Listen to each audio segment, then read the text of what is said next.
메모리 관리에 대해서 살펴보도록 하겠습니다.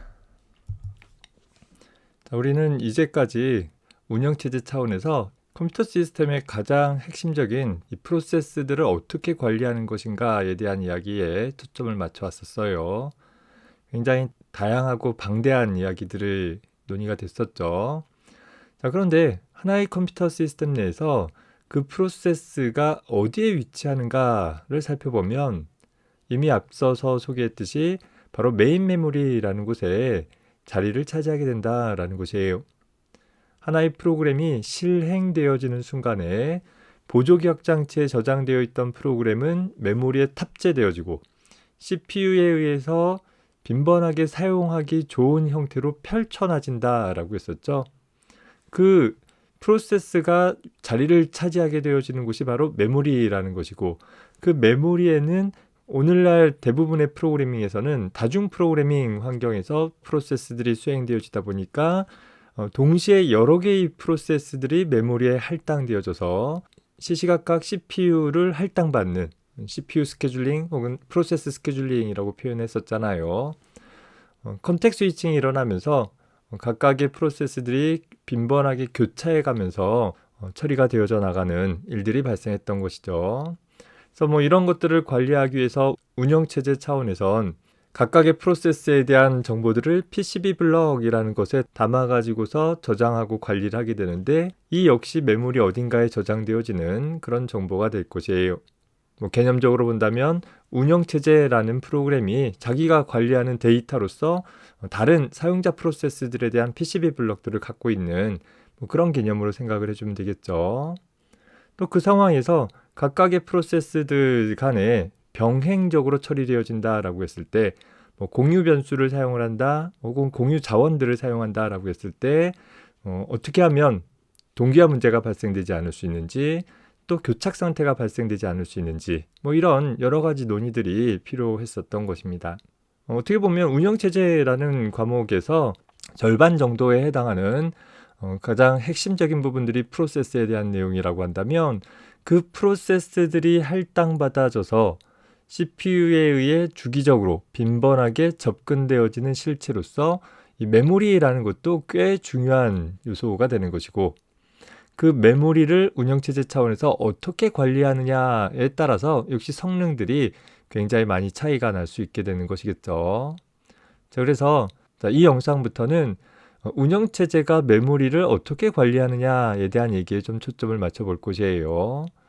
하나의 시스템에서 메모리들을 할당하고 해제해 나가는 일들을 각각의 프로세스가 실행되고 또 종료되어질 때마다 일어나게 될 테니까, 그 부분들을 운영체제가 어떻게 관리하는 것인가, 관리하는 기법이 여러 가지 방법들이 있는데 그 각각의 방법들은 어떤 차이점들이 있는가, 이런 것들을 좀 살펴보도록 할 것입니다.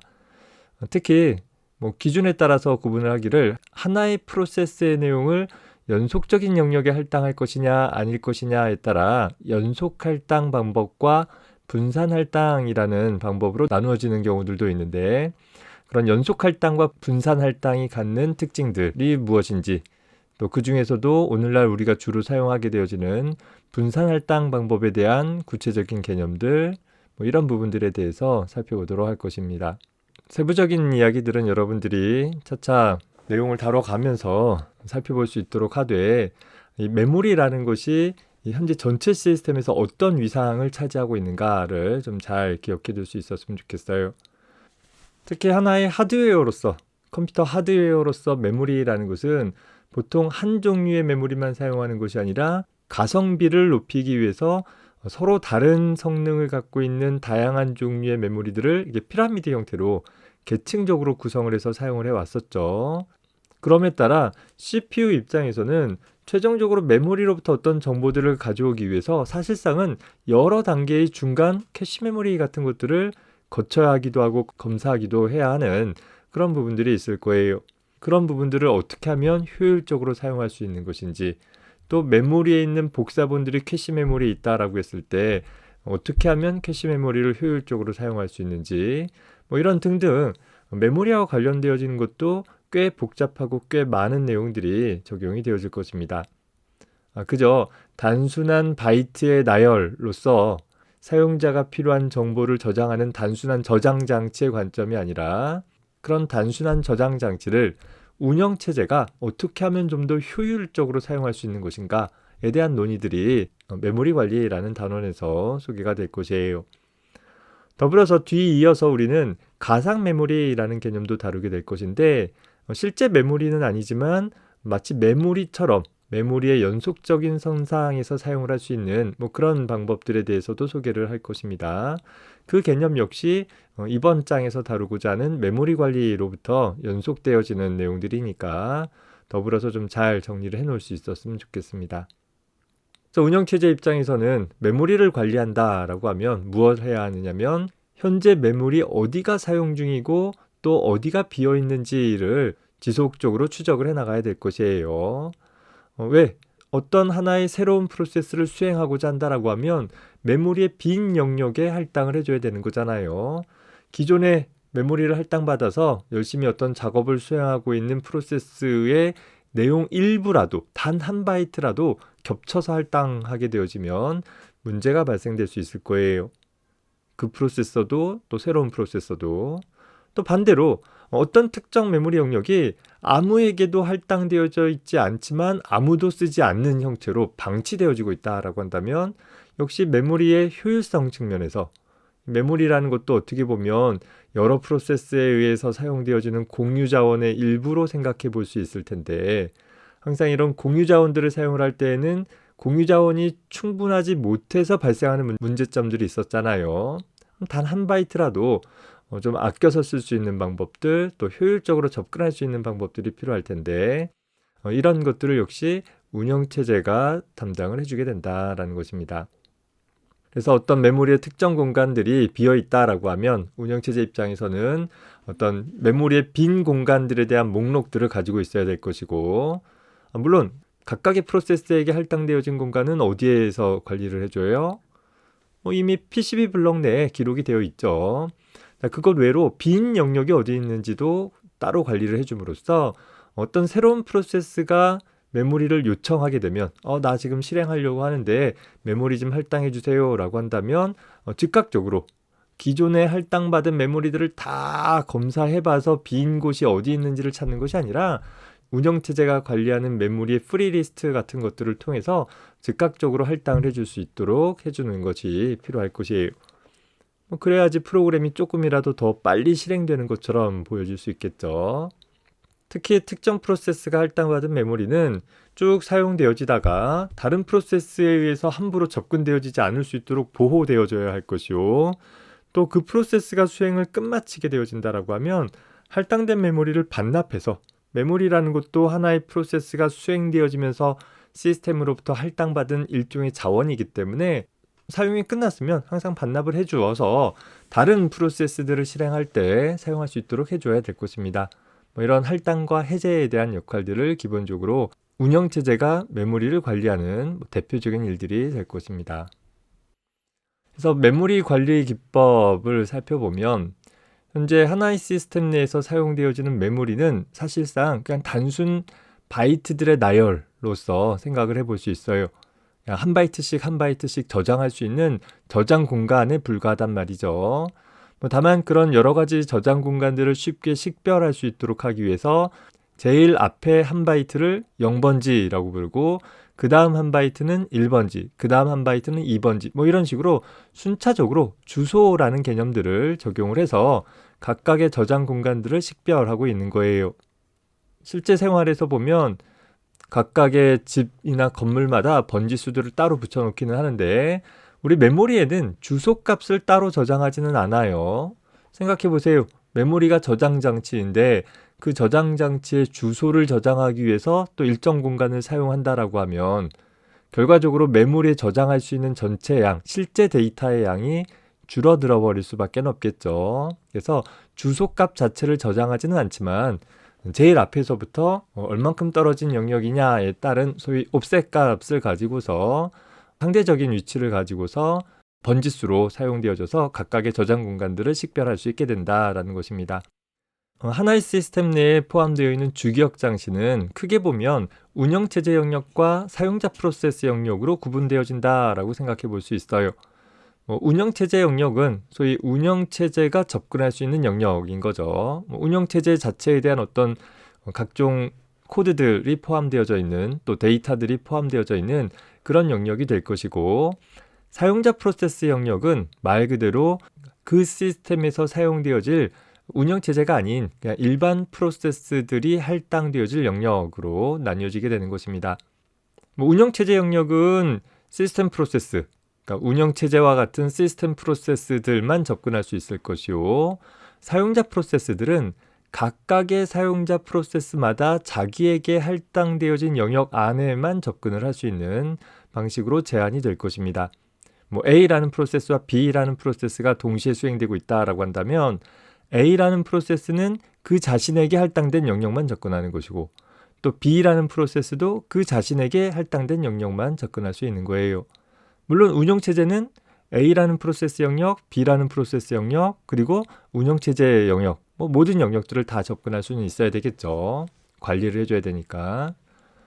자, 그래서 우리는 어떤 A, B 두 프로세스 사이에 어떤 정보를 공유할 필요가 있다라고 하면 공유 메모리라는 방법을 사용하거나 혹은 메시지 패싱 같은 방법들을 이용을 해가지고서 운영체제의 도움을 받아서 정보들을 주고받아야 되는 그런 부가적인 작업들도 필요했었습니다.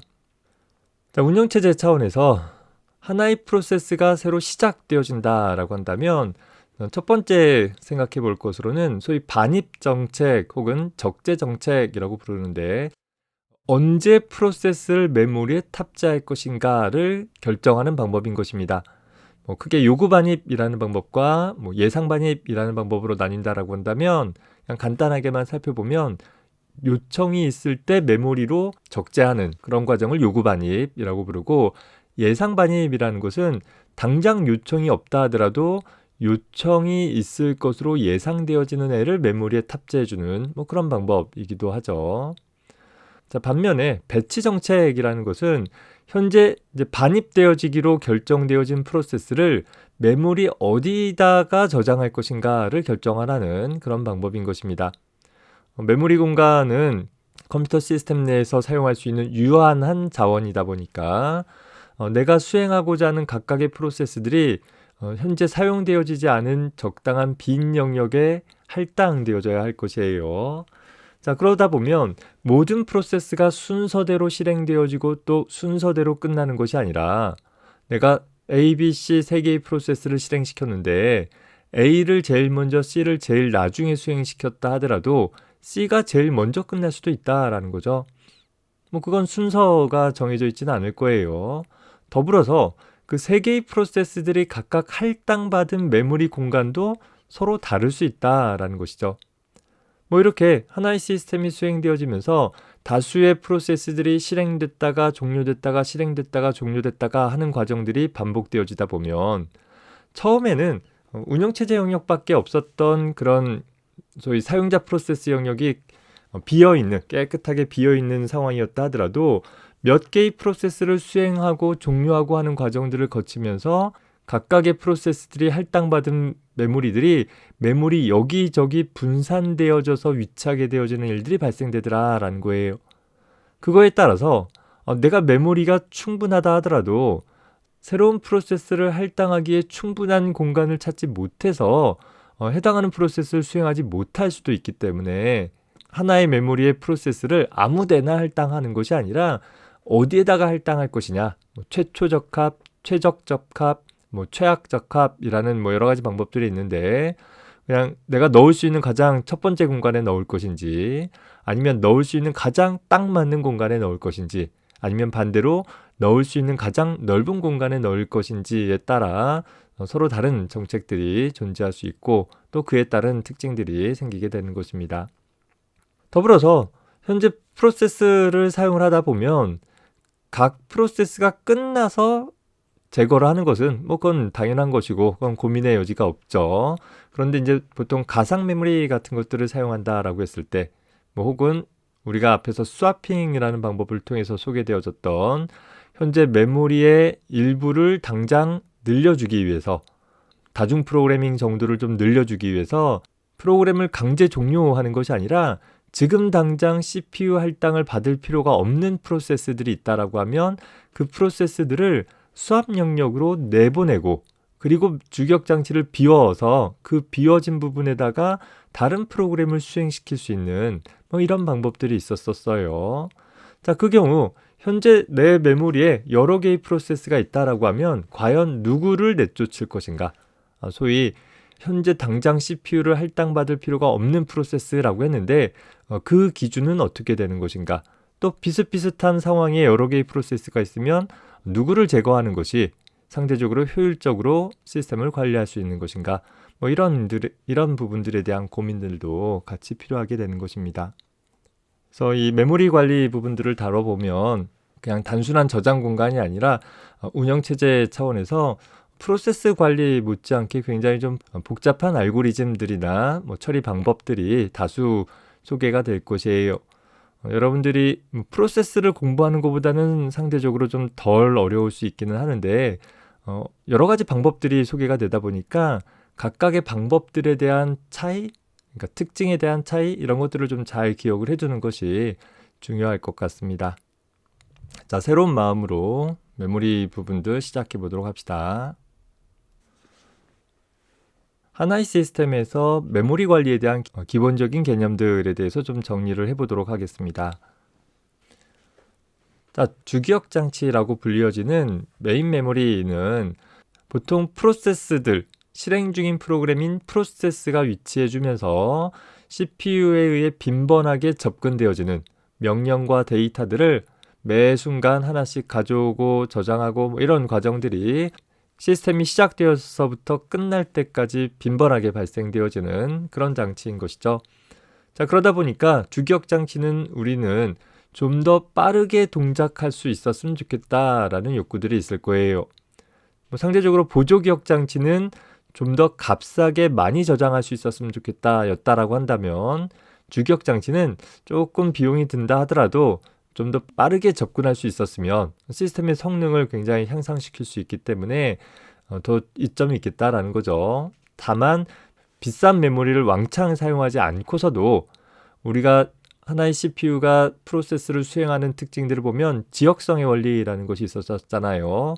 어떤 제한되어진 부분에서는 특정 지역에 CPU가 메모리를 접근하는 특정 영역에 좀 집중되어지는 경향이 있다라는 그런 지역성의 원리 덕분에 주기억 장치보다 훨씬 적은 용량의 캐시 메모리들을 한 단계, 두 단계, 세 단계에 두더라도 좀 더 효율적으로 메모리를 유지할 수 있도록 할 수 있는 뭐 그런 하드웨어적인 방법들이 제공이 됐었을 거예요. 하지만 어찌됐든 간에 CPU 입장에서는 캐시나 뭐 이런 것들은 투명하게 보여진다라고 했었죠. CPU가 현재 데이터를 캐시 메모리에서 가져와야 하는가 아니면 주기억 장치로부터 가져와야 하는가 뭐 이런 것들을 일일이 비교하고 계산하고 처리하는 것이 아니라 CPU는 그저 하나의 주소값을 만들어서 그 주소값으로부터 데이터를 가져오는 일을 하되 그 데이터를 가져오는 과정 중에서 실제 뭐 메모리 1000번지의 내용을 가져온다라고 한다면 그 메모리 1000번지라는 것이 실제 메모리 어디에 해당하는 것인가? 이게 실제 메모리 1000번지일 수도 있고 또 아닐 수도 있다라는 거예요. 운영하는 방법에 따라서. 옛날에는 메모리 매니지먼트 유닛이라고 해서 MMU라고 해서 CPU 바깥에 그런 CPU가 접근하는 주소들을 변환해주는 그런 장치가 따로 있는 시절도 있었었는데 오늘날의 CPU는 워낙 집적도가 향상되어지다 보니까 CPU 안에 그 MMU 부분들도 다 포함되어 있다라고는 해요. CPU가 정말 단순히 산술 논리 연산 장치와 레지스터들만 갖고 있는 게 아니라 캐시 메모리도 갖고 있고 뭐 MMU의 일부 부분들도 갖고 있고 뭔가 많은 기능들이 하나의 칩 안에 다 집적화되어지고 있는 것이죠.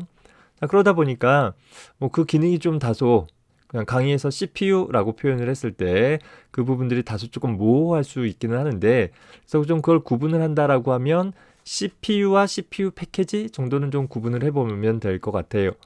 CPU는 우리가 앞서서 우리 강의 첫 시간에 배웠던 것처럼 정말 어떤 산술 논리 연산을 수행을 할 수 있는 그런 핵심적인 그런 부분이라고 한다면 그런 어떤 연산 장치를 포함하고 있는 CPU가 어떤 캐시 메모리 혹은 이런 MMU 실제 물리적인 주소들을 찾아내는 MMU 이런 부분들까지 다 포함되어진 하나의 패키지로서 이 CPU는 CPU 패키지라고 좀 구분을 해서 표현하도록 하겠습니다.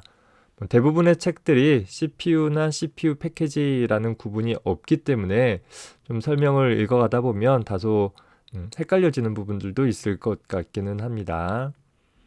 그때그때 나올 때마다 다시 한 번씩 정리를 해가도록 할게요.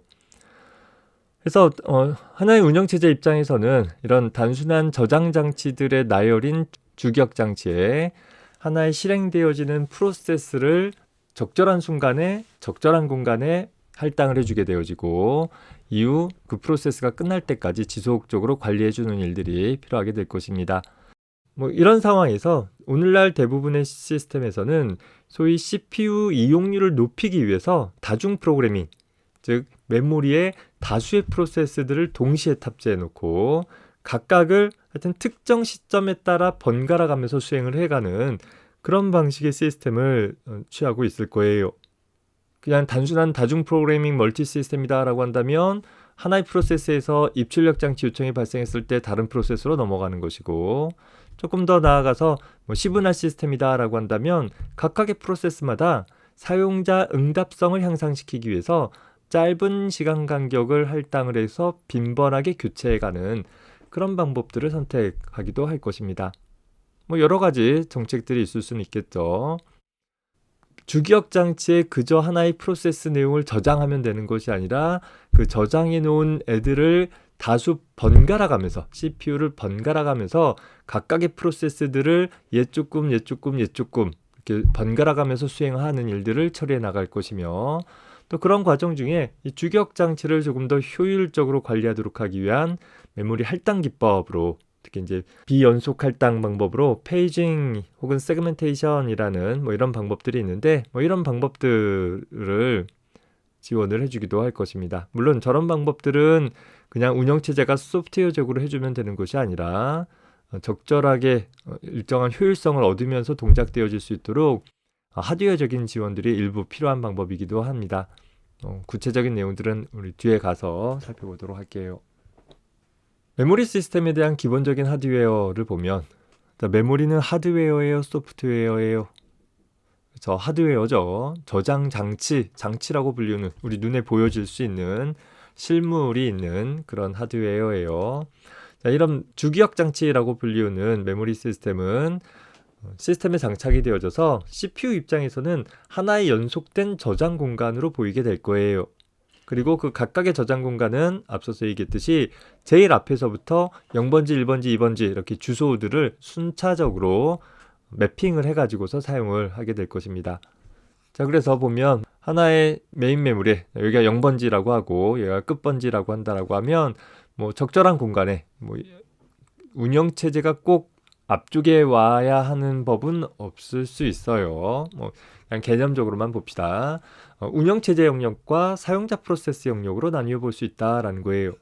여기 회색 부분이 운영체제 영역이고, 운영체제에 대한 코드들이 들어있어서 운영체제 부분에서 어떤 일을 처리할 때 필요한 어떤 코드와 데이터들이 할당되어지는 공간이라고 한다면, 여기 25600번지 이후에 있는 부분들은 소위 사용자 프로세스 영역이라고 해서 일반적인 사용자 프로세스들이 실행되고 끝나고 하는 그런 부분들이 될 것이죠.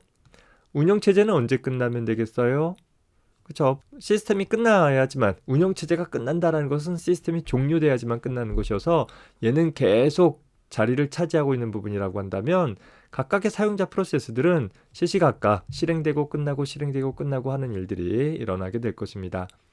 자, 그러다 보니까 이제 동시 수행되어지는 각각의 프로세스들 사이에서 나에게 할당받은 영역 이상을 함부로 접근해서는 안 될 거잖아요. 그래서 그런 부분들을 좀 강제화하기 위해서 각각의 프로세스들이 수행되어질 때는, 우리가 앞서서 CPU 구조의 개념을 다룰 때는 논하지 않았었는데, CPU 레지스터 중에서 베이스 레지스터라는 것과 리미트 레지스터라는 것을 두어 가지고서 소위 어떤 특정 프로세스마다 자신의 시작점이 어디 있는지, 또 자신의 한계가 어디 있는지, 즉 요 예제에서 보면 현재 프로세스 가운데 있는 프로세스는 3004번지에 할당되어져서 자신의 길이는 12090이다 라는 거죠.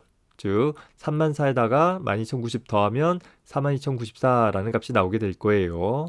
현재 이 가운데 있는 프로세스가 수행되어질 때 CPU로부터 접근되어지는 각각의 메모리 번지 수를 무조건 접근하도록 해주는 것이 아니라 사실 사용자 프로세스도 메모리 아무데나 무조건 접근할 수 있다라고 한다면 운영체제처럼 다른 프로세스를 함부로 훼손시켜버리는 또 그 내용을 바꾸거나 내용을 참조해버리는 이런 보안상의 문제가 발생할 수 있겠죠. 그래서 그러지 못하도록 차단하고 있는데 어떻게 차단하냐면 내가 접근하고자 하는 프로세스는 하나의 프로그램 입장에서는 그냥 0번지부터 상대적인 주소값들을 갖고 있는 거예요.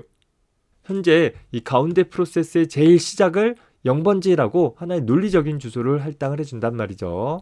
첫 번째 프로세스도 제일 시작을 0번지, 세 번째 프로세스도 제일 시작을 0번지라고 할당을 하고 순차적으로 그 다음을 1번지, 그 다음 2번지, 그 다음 3번지 이런 식으로 매핑을 해주게 되는 거예요.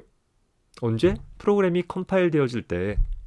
그렇게 만들어진 결과들을 실행하는 순간에 실제 메모리에 탑재되어지게 되는데 가정을 해봅시다. 내가 얘도 다 메모장이라는 프로그램이다 라고 가정한다면 그러면 똑같은 프로그램인 거잖아요. 똑같은 프로그램이 수행되어지지만 서로 다른 메모리에 탑재되어질 수 있어야 한다라는 것이에요.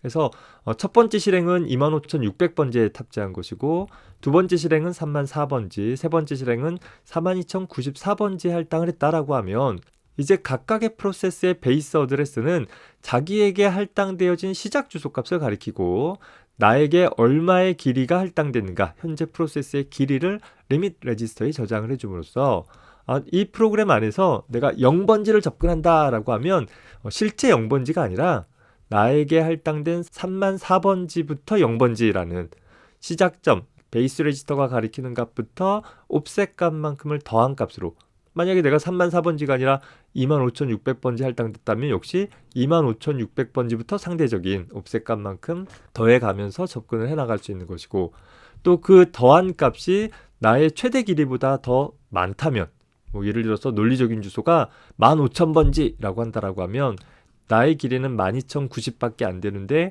내가 15000을 접근한다라고 하면 나에게 할당된 범위를 넘어서는 접근이 일어나게 되는 것이겠죠.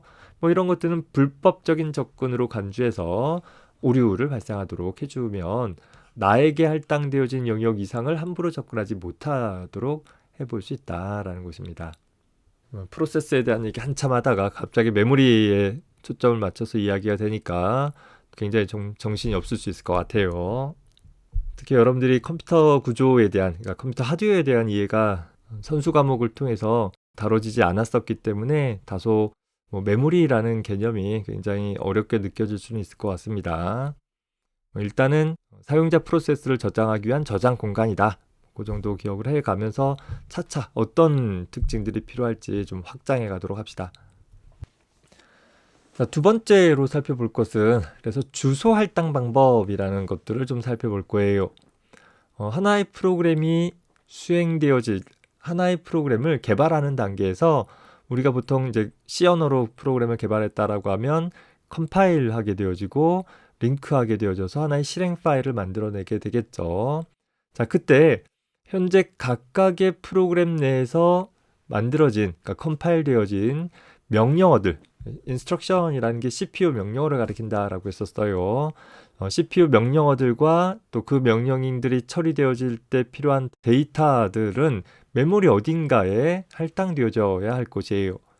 그렇다라고 한다면 현재 내가 실행한 이 프로그램을 위한 명령과 데이터를 메모리 어디에다가 할당할 것인지를 결정하는 방법이 세 가지 방법으로 다시 나뉘어진다라는 것입니다. 자, 이렇게 프로그램에서 사용되어지는 어떤 논리적인 주소를 실제 메모리 어디에 할당할 것인지를 나타내주는 것을 우리 바인딩한다라고 연결해준다라고 표현을 해주는데 그 바인딩하는 시점이 컴파일 타임 바인딩이라는 것은 컴파일러가 컴파일할 때 현재 이 프로세스가 실행되면 메모리 어디에 위치해야 하는지를 직접 지정을 해주는 그런 방법인 것입니다. 소위 절대 코드라는 이 프로그램이 실행되면 항상 메모리 1000번지부터 할당이 될 것이다 라는 뭐 그런 방식으로 처리가 되어지는 것이고, 만약에 내가 이 프로그램을 메모리 1000번지가 아닌 다른 번지에 할당하고자 한다라고 하면 컴파일 타임 때 바인딩하는 것이니까 다시 컴파일을 하는 수밖에 없는, 어떤 조정할 값들 설정해 가지고서 다시 컴파일 해줘야지만 그 프로그램을 다른 메모리 위치에 할당할 수 있는 그런 방법인 것이에요. 사실 좀 초기 컴퓨터에서는 이렇게 썼는지 모르겠지만 오늘날 특히 다중 프로그래밍까지 처리되어지는 환경에서는 맞지 않는 그런 방법이겠죠. 자, 두 번째, 로드 타임 바인딩이라는 것은 컴파일 타임 때는 그냥 상대적인 주소들을 가지고 있다가 메모리에 탑재하는 순간에 적재를 해주는, 아까 앞에서 봤듯이 베이스 어드레스 같은 것을 통해 가지고서 너는 이제 메모리 1000번지부터 할당될 거야 라고 하면 1000번지부터 상대적으로 쭉 할당이 되어지는 것이고, 이번에는 2000번지 할당해 라고 하면 역시 2000번지부터 상대적으로 쭉 할당이 되어지는 그런 방법들이 될 것이에요. 소위 재배치 가능한 코드라고 해서 어떤 상대적인 각각의 프로그램 내부에서는 메모리의 물리적인 주소를 할당하고 있는 것 대신에 한 프로세스 안에 포함되어져 있는 각각의 명령과 데이터들의 위치를 상대적인 주소로 기술을 해놓고 그것을 메모리에 적재 시 베이스 레지스터 등과 같은 레지스터와 같이 연결해서 사용을 할 수 있는 방법이 로드 타임 바인딩이라는 것이고, 세 번째, 그러니까 실행 시간 바인딩이라는 것은 좀 더 복잡한 경우이죠. 프로세스가 메모리에 탑재되어진 이후에 메모리의 다른 곳으로도 옮겨질 수 있는 여지가 있는 그런 경우를 생각해 볼 수 있을 거예요. 내가 처음에 메모리에 1000번지에 탑재를 했는데 메모리 1000번지에 탑재된 이후 계속 1000번지에만 있는 게 아니라 스왑 아웃 됐다가 다시 스왑 인 하면서 메모리 2000번지로 들어올 수도 있는 것이고, 심지어는 하나의 프로세스가 한 덩어리에 연속된 하나의 영역에 할당되어지는 것이 아니라 조각 나뉘어져 가지고서 메모리 여러 부분에 분산돼서 저장될 수 있고, 그 분산된 여러 개의 조각이 다시 각각 다른 메모리로 이동되어질 수 있는 이런 비연속 할당의 경우들도 있을 수 있는 것이에요. 다시 말해서 하나의 프로세스가 실행되어지는 동안에 0번지다 라고 하면 그 0번지가 가리키는 것이 어디인지가 매 순간 달라질 수 있는, 처음에는 1000번지였다가 그 다음번에는 2000번지로 옮겨질 수 있는 그런 여지가 있는 방법이기도 하는 것이죠. 그래서 이런 경우에는 어떤 매핑 테이블 같은 것들을 하나 따로 두어 가지고서 매핑 테이블에 근거해 가지고 각각의 조각들을 실제 메모리 어디에 할당되는가로 매핑 시켜가면서 찾아주는 그런 방법들이 필요하기도 합니다. 이런 것도 있구나 정도 전체적인 윤곽을 잡는 선에서 볼 수 있었으면 좋겠어요. 구체적인 내용들은 뒤에 가서 다시 살펴봅시다.